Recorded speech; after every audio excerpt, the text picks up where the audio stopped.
కర్కాటక రాశి వారికి జనవరి నెల 9, 10, 11 తేదీల్లో జరగబోయేది ఇదే. మీ ఇంట్లో అదృశ్య శక్తి ప్రవేశం. ఒక వ్యక్తి కారణంగా రాజయోగం వింటే ఆశ్చర్యపోతారు. కర్కాటక రాశి వారి జీవితం ఏ విధంగా ఉండబోతోంది? జనవరి నెల 9, 10, 11 తేదీల్లో వీరి జీవితంలో జరగబోయేది ఏమిటి? మీ జీవితంలో ఏ విధమైన అదృశ్య శక్తి ప్రవేశం జరగబోతోంది? మీకు ఏ విధమైన అదృష్టం కలగబోతూ ఉంది? అన్నీ కూడా మనం ఇప్పుడైతే క్లియర్గా ఈ వీడియో ద్వారా తెలుసుకుందాం. శివశక్తి జ్యోతిష్యాలయం. మీరు సమస్యలు తీరక బాధపడుతున్నారా? అయితే పూజారి గారిని సంప్రదించండి. మీకు ఏ సమస్యలు ఉన్నా ఫోన్ ద్వారానే జ్యోతిష్యం చెప్తారు.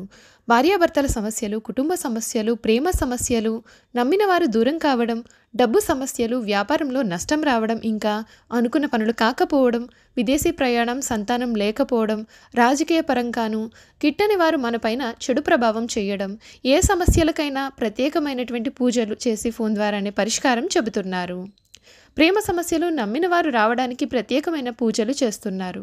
గురువుగారిని సంప్రదించండి. గురువుగారి ఫోన్ నంబర్ 8185066725. నమ్మకంతో గురువుగారికి కాల్ చేయండి. మీకు ఎటువంటి సమస్యలున్నా చిటికలో పరిష్కారం చూపిస్తున్నారు. అంతకన్నా ముందు మీలో ఎవరైనా కొత్తగా మన ఛానల్ని చూస్తున్నట్లయితే తప్పకుండా వీడియోని లైక్ చేయండి. తప్పకుండా మన ఛానల్ని సబ్స్క్రైబ్ చేసుకోవడం మర్చిపోకండి. సబ్స్క్రైబ్ చేసుకోవడంతో పాటుగా పక్కనే ఉన్న బెల్ ఐకాన్లో ఆల్ని ట్యాప్ చేయండి. ఈ విధంగా చేయడం ద్వారా మేము పెట్టే ప్రతి వీడియో కూడా మీకు నోటిఫికేషన్ రూపంలో కనిపిస్తుందండి. మీరు మిస్ కాకుండా మన వీడియోని చూడగలుగుతారు. ఇక వీడియోలోకి వెళ్ళిపోయి కర్కాటక రాశి వారి జీవితం ఏ విధంగా ఉండబోతోంది, వీరి జీవితంలో కలగబోయే పూర్తి మార్పులు ఏమిటి, అన్ని విషయాల గురించి కూడా మనం ఇప్పుడైతే తెలుసుకుందాం. కర్కాటక రాశికి సంబంధించినటువంటి వారు ఎవరైతే ఉన్నారో వారికి ఈ సమయం అంతా కూడా మేలు జరగబోతోంది. ముఖ్యంగా జనవరి నెల 10, 11 తేదీల్లో జరగబోయేది వింటే మీరు తప్పకుండా ఆశ్చర్యపోతారు. మీ జీవితంలో మీ ఇంట్లో అదృశ్య శక్తి ప్రవేశం కాబోతూ ఉంది. మీరు పూర్వజన్మలో చేసుకున్న పుణ్యమో ఏమో కానీ ఈ విధంగా మీ జీవితంలో అదృశ్య శక్తి ప్రవేశం అనేది జరగబోతోంది. తద్వారా మీకు అన్నీ కూడా ప్రతికూల పరిణామాలు అయితే వస్తాయి. ప్రతి క్షణం విజయం కోసం పనిచేసినట్లయితే మీకు అంతా కూడా మేలు జరుగుతుంది. ఆత్మీయుల సాయం పొందుతారు. ప్రతి సమస్యను కూడా మీరు పరిష్కరించగలిగినటువంటి ధైర్యం, శక్తి కూడా లభిస్తాయి. శత్రువును కూడా మీ విజయాన్ని అంగీకరిస్తారు. శ్రీ వెంకటేశ్వర స్వామి వారి దర్శనం ఉత్సాహాన్ని కలిగిస్తుంది. సృజనాత్మక ఆలోచనలు మీ యొక్క విజయానికి పునాది వేస్తాయి. ఆశావాద దృష్టితో పనిచేయడం ద్వారా అభివృద్ధి ఉంటుంది. ఆర్థిక పరంగా కొత్త అవకాశాలు కూడా ఎదుర్కోబోతూ ఉన్నాయండి. కుటుంబ సౌహార్దం మెరుగవుతుంది. పట్టుదలతో మీ లక్ష్యాన్ని చేరుకుంటారు. గురుగ్రహ ప్రభావం మీకు చాలా అదృష్టాన్ని కూడా కలిగిస్తుంది. అనుకున్నది దక్కుతుంది. కుజగ్రహ శ్లోకం చదువుకోవాలి. మీకు అన్ని విధాలుగా కూడా అనుకూలత కనిపిస్తుంది. మీరు కోరుకున్న జీవితం ఏదైతే ఉందో ఆ జీవితం మీకు లభిస్తుంది. మీరు ఇప్పటి వరకు కూడా ఊహించలేనటువంటి అదృష్టాన్ని మీరు ఈ సమయంలో పొందుతారు అని చెప్పడంలో సందేహం లేదండి. పూర్వజన్మలో పుణ్యం మిమ్మల్ని ఈ విధంగా అన్ని విషయాల్లో కూడా రక్షిస్తోంది అని కూడా మనం ఈ సమయంలో చెప్పుకోవచ్చు.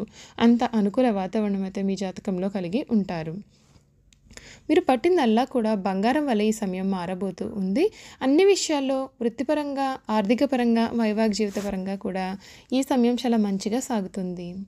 మీకు ఈ నెల 3వ వారం నుండి కూడా కొంచెం పని ఒత్తిడి అధికంగా ఉండవచ్చు. మరియు మీ పనికి మద్దతు అందించే వారి కంటే కూడా ఆటంకాలు కలిగించేవారే అధికంగా ఉంటారు. మీ ఆవేశం కారణంగా కూడా కార్యాలయంలో శత్రువులు పెరిగే అవకాశం ఉంటుంది. ముఖ్యంగా మీకు ఈ సమయం ద్వితీయార్థం ఈ సమస్య ఎక్కువ అవుతుంది. ఈ నెలలో మీ స్థానంలో మార్పు లేదా పదవిలో మార్పు సూచించబడుతుంది. ప్రయాణ సూచనలు కూడా కనిపిస్తూ ఉన్నాయి. ఈ సమయం మీరు చేపట్టిన పనులలో పురోగతి సాధించాలి అంటే ఆటంకాలకు భయపడకుండా కష్టపడి పని చేయాలి. మరియు ఇతరులపైన ఆధారపడకుండా స్వయంగా ముందుకు సాగాలి. మీ కృషి మరియు పట్టుదలే మీకు చాలా విజయాన్ని కూడా తీసుకువస్తాయని చెప్పడంలో సందేహం లేదు. ఆర్థిక పరంగా ఈ సమయం చాలా చక్కటి ఫలితాలను ఇస్తుంది. మీ ఆదాయంలో పెరుగుదల కూడా కనిపిస్తుంది. స్థిర ఆస్తులు లేదా వాహనం కొనుగోలు చేయాలి అని అనుకున్నట్లయితే కనుక ఈ నెల మొదటి భాగంలో చేయడం ఉత్తమ ఫలితాలను కూడా ఇస్తుంది. ఆర్థిక విషయాల్లో తొందరపడి నిర్ణయాలు తీసుకోవడం మానుకోండి. ప్రణాళికాబద్ధంగా వ్యవహరించడం మీ యొక్క ఆర్థిక స్థితిని మెరుగుపరచడంలో కూడా సహాయపడుతుంది. ద్వితీయార్థంలో ఖర్చులు పెరిగే అవకాశాలు అయితే కనిపిస్తూ ఉన్నాయి. ముఖ్యంగా కుటుంబంకు సంబంధించినటువంటి విషయాలకు ఎక్కువగా ఖర్చు చేయాల్సి రావచ్చు. అలాగే వాహనాల మరమ్మతులు లేదా గృహ సంబంధించినటువంటి మరమ్మతులు కూడా ఈ నెలలో ఖర్చు చేసే అవకాశం కూడా కనిపిస్తుంది. కుటుంబ జీవితం ఈ సమయం చాలా సంతోషకరంగా మారుతుంది. మీ యొక్క జీవిత భాగస్వామి ఆదాయంలో మెరుగుదల లేదా ఆర్థిక లాభాలు కూడా పొందగలుగుతారు. కుటుంబంలో శుభకార్యాలు జరిగే అవకాశాలు కూడా కనిపిస్తూ ఉన్నాయండి.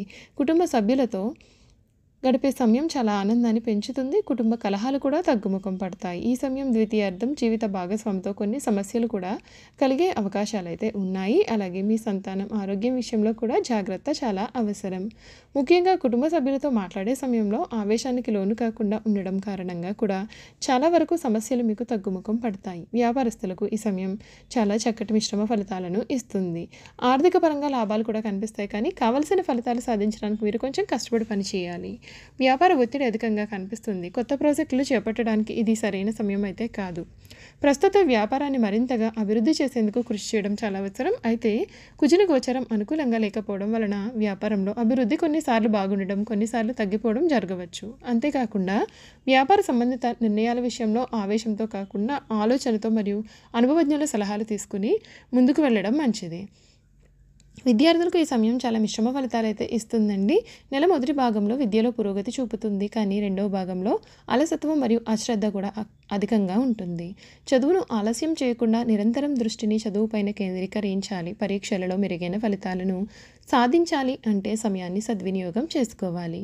హనుమాన్ చాలీసా పఠనం లేదా విష్ణు సహస్రనామ స్తోత్రాన్ని వినడం చాలా చక్కటి ఫలితాలను మీకు తీసుకొస్తుందని చెప్పడంలో సందేహం లేదు. చూసారు కదండి, కర్కాటక రాశి వారి గురించి మనమైతే పూర్తి విషయాలు తెలుసుకున్నాం కదా. ఇక వీరి గుణగణాలు ఏమిటి, వీరు చేయాల్సిన జాతకపరమైన పరిహారాలు కూడా ఏ విధంగా ఉండబోతున్నాయి ఇప్పుడు ఈ వీడియో ద్వారా మనం క్లియర్గా తెలుసుకుందాం. పునర్వసు 4వ పాదం, పుష్యమి 1, 2, 3, 4 పాదాలు, ఆశ్లేష 1, 2, 3, 4 పాదాలలో జన్మించిన వారు కర్కాటక రాశికి చెందుతారు. ఎండ్రకాయ లేక పీత అనబడే జలచరము ఈ రాశికి చిహ్నంగా శాస్త్రాలలో చెప్పబడి ఉంది. ఈ రాశి చక్రంలో 4వ రాశి. కర్కాటక రాశి వారికి రాశి అధిపతి చంద్రుడు. చంద్రుడు మనకారకుడు కావున వీరి మనస్తత్వం అనేది చాలా సున్నితంగా ఉంటుంది. మంచి పనులు చేయాలనేటటువంటి తపన కూడా వీరిలో అధికంగా ఉంటుంది. వీరు మంచి వినయ విధేయతలు కలిగి ఉండడం చేత చాలామంది స్నేహితులు వీరికి ఉంటారు. వీరికి భోగాలు అనిపించే అవకాశాలు అధికంగా వస్తాయి. కర్కాటకము అనగా ఎండ్రకాయ, మరి ఇది నీళ్లలో సంచరిస్తూ ఉంటుంది. ఇది నీళ్లలో అట్టడుగును వింటూ నీళ్లు ప్రశాంతంగా ఉన్నప్పుడు పైకి వస్తుంది.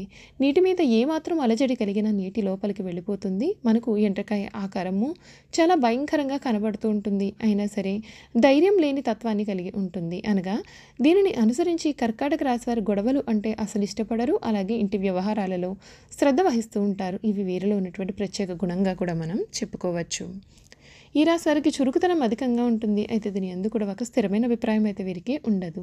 ఎవరితో కలిసి ఉంటే వారి స్వభావమునకు తగ్గట్టుగా వీరు ప్రవర్తిస్తూ ఉంటారు. వీరికి జ్ఞాపకశక్తి కూడా చాలా అధికంగా ఉంటుంది. చిన్నతనమని జరిగినటువంటి సంఘటనలో కలిసి తిరిగినటువంటి మనుషులను కూడా వీరు స్పష్టంగా గుర్తుంచుకుంటారు. అయితే వీరిలో ఉన్న ప్రధాన లోపం ఏ పనిని కూడా సొంతంగా చేసుకోలేరు. వీరొకరి ప్రోత్సాహం ఉంటే ఎంతటిగానో కార్యములైనా సరే వీరు చేయగలుగుతారు. చూసారు కదండి, కర్కాటక రాశి వారి గురించి మనమైతే పూర్తి విషయాలు తెలుసుకున్నాం కదా. ఈ వీడియో కనుక మీకు నచ్చినట్లయితే తప్పకుండా వీడియోను లైక్ చేయండి. తప్పకుండా మన ఛానల్ని సబ్స్క్రైబ్ చేసుకోవడం మర్చిపోకండి. సబ్స్క్రైబ్ చేసుకోవడంతో పాటుగా పక్కన బెల్ ఐకాన్లో ఆల్ని ట్యాప్ చేయండి. ఈ విధంగా చేయడం ద్వారా మేము పెట్టే ప్రతి వీడియో కూడా మీకు నోటిఫికేషన్ రూపంలో కనిపిస్తుందండి. మీరు మిస్ కాకుండా మన వీడియోని చూడగలుగుతారు. Thank you for watching.